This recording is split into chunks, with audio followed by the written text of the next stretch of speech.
Buenos días, mi nombre es Reiner González. Hoy voy a abordar un tema de gran relevancia en el mundo actual, el derecho internacional y la migración. En un contexto globalizado donde millones de personas cruzan fronteras cada año en busca de mejores oportunidades, protección o reunificación familiar, es fundamental entender cómo el derecho internacional regula estos movimientos y protege los derechos de los migrantes. La migración no es un fenómeno nuevo, pero en las últimas décadas ha adquirido una dimensión sin precedentes debido a factores como conflictos armados, crisis económicas, cambio climático y desigualdades sociales. En este sentido, el derecho internacional juega un papel crucial al establecer normas y principios que garantizan el trato digno y justo de la persona en movilidad, al mismo tiempo que busca equilibrar los intereses de los estados. Ahora bien, para empezar tenemos qué es el derecho internacional en el contexto de la migración. El derecho internacional en materia de migración es un conjunto de normas, tratados y principios que regulan los movimientos transfronterizos de personas, garantizando sus derechos humanos y estableciendo responsabilidades para los estados. Su objetivo es proteger a los migrantes, refugiados y otras personas en movilidad, al mismo tiempo que promueve la cooperación entre países.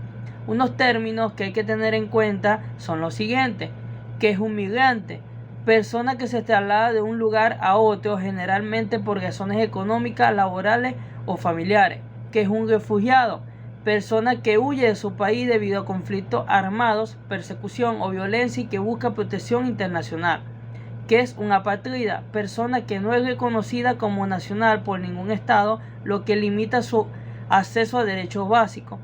¿Y qué es un desplazado interno? Persona que se ve obligada a abandonar su hogar pero permanece dentro de la frontera de su país. Ahora bien, en base a los instrumentos legales internacionales, tenemos cuál es la importancia de la Convención sobre el Estatuto de los Refugiados de 1951 y su protocolo de 1967. La Convención de 1951 y su protocolo de 1967 son fundamentales porque establecen el marco legal para la protección de los refugiados.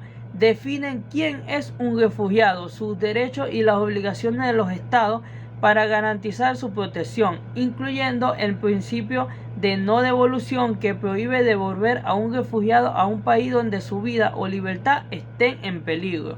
Otro instrumento clave es la Convención Internacional sobre la Protección de los Derechos de todos los trabajadores migratorios y de sus familiares de 1990, ya que protege los derechos de los trabajadores migrantes y sus familias independientemente de sus estatutos migratorios. Ahora bien, ¿qué organismos internacionales están encargados en este tema? Tenemos al Alto Comisionado de las Naciones Unidas para los Refugiados, que de manera abreviada se dice ACNUR. El ACNUR tiene como mandato proteger a los refugiados y buscar soluciones duraderas para su situación, ya sea mediante el retorno voluntario, la integración local o el reasentamiento en un tercer país.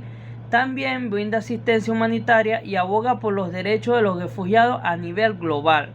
Y también tenemos la Organización Internacional para las Migraciones, que de manera abreviada es OIM, que trabaja en la gestión ordenada de la migración, promoviendo políticas migratorias que beneficien tanto a los migrantes como a los países de acogida.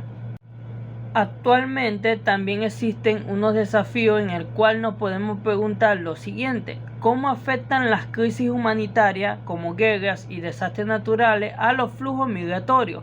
Las crisis humanitarias son una de las principales causas de la migración forzada. Por ejemplo, conflictos como la guerra en Siria ha provocado el desplazamiento de millones de personas, mientras que desastres naturales como huracanes o sequía obligan a comunidades enteras a abandonar sus hogares. ¿Qué papel juega el cambio climático en la migración forzada? El cambio climático está generando migraciones masivas debido a fenómenos como el aumento del nivel del mar, la desertificación y la escasez de recursos. Aunque aún no existe un marco legal específico para los migrantes climáticos, este es un desafío creciente que requiere de atención internacional. Seguimos con los derechos de los migrantes.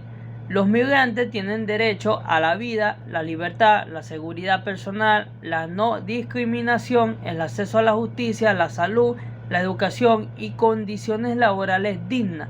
Estos derechos están protegidos por tratados internacionales y deben ser respetados por los estados. También nos preguntamos cómo se garantiza el acceso a la justicia, la salud y la educación para los migrantes.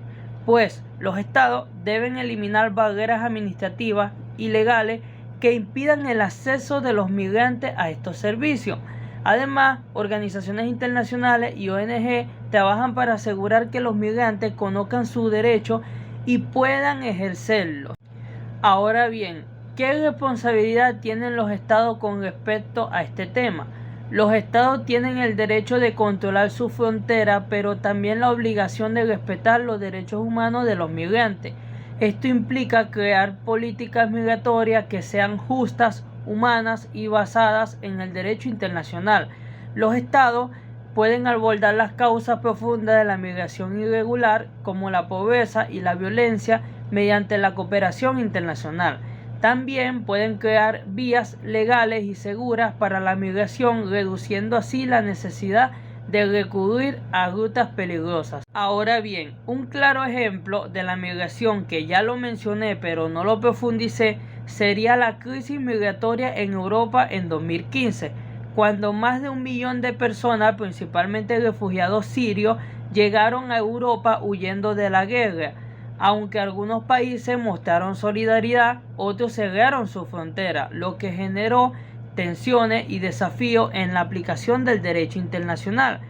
En este caso, el principio de no devolución y la Convención de 1951 fueron fundamentales para garantizar que los refugiados recibieran protección. Sin embargo, la falta de coordinación entre los estados europeos evidenció las limitaciones del sistema actual. Y por último, para concluir con mi exposición, daré una opinión personal acerca del derecho internacional. Y es que el derecho internacional es una herramienta esencial para garantizar que la migración se maneje de manera justa y humana. Sin embargo, aún queda mucho por hacer para abordar los desafíos actuales como la migración climática y la creciente xenofobia. Es fundamental que los estados trabajen juntos respetando los principios del derecho internacional y priorizando la protección de los derechos humanos. Solo así podremos construir un mundo donde la migración sea una opción segura y digna para quienes lo necesitan.